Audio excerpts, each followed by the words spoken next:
Okay, so your next step is to actually get a canvas and move this from the table over to your table. So I'm going to lay a canvas over top of my slab.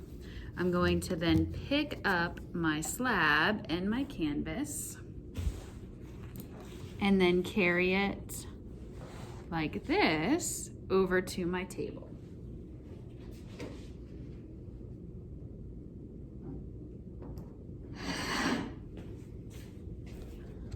Okay, so at my table, I'm going to actually begin to smooth this out. So the first step is to use the metal rib with teeth. So you want to rough it up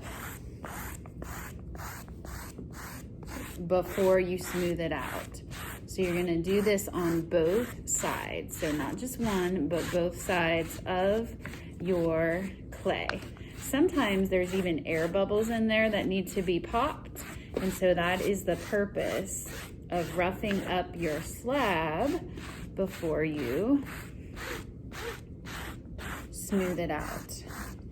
It helps with all of the air bubbles and filling those little wrinkles.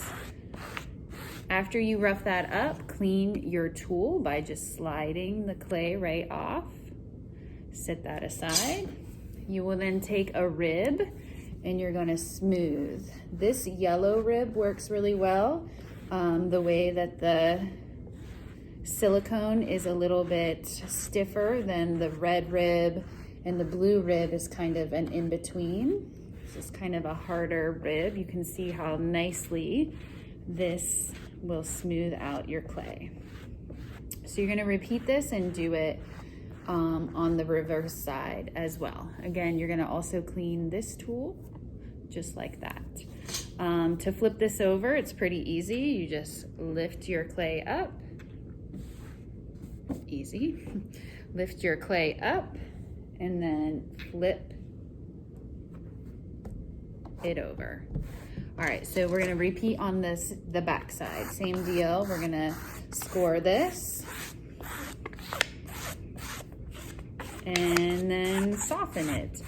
Your next step after this is deciding what you want to have on your clay, meaning, are you going to have texture? Are you going to roll texture onto it? Are you going to carve into it? Is it going to be smooth? What are you going to do? I bought this pretty little lacy doily at a thrift store, and I thought this would look really nice on this bowl as a texture. So I plan to do it on the outside as well as on the inside of the clay. So I'm gonna put it on both sides, or at least that's my plan. It might not go as planned, but we will see.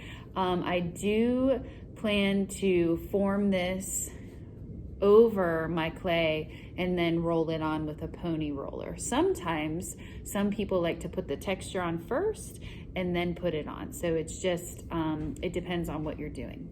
So I'll make in my next video how to actually hump it over the mold.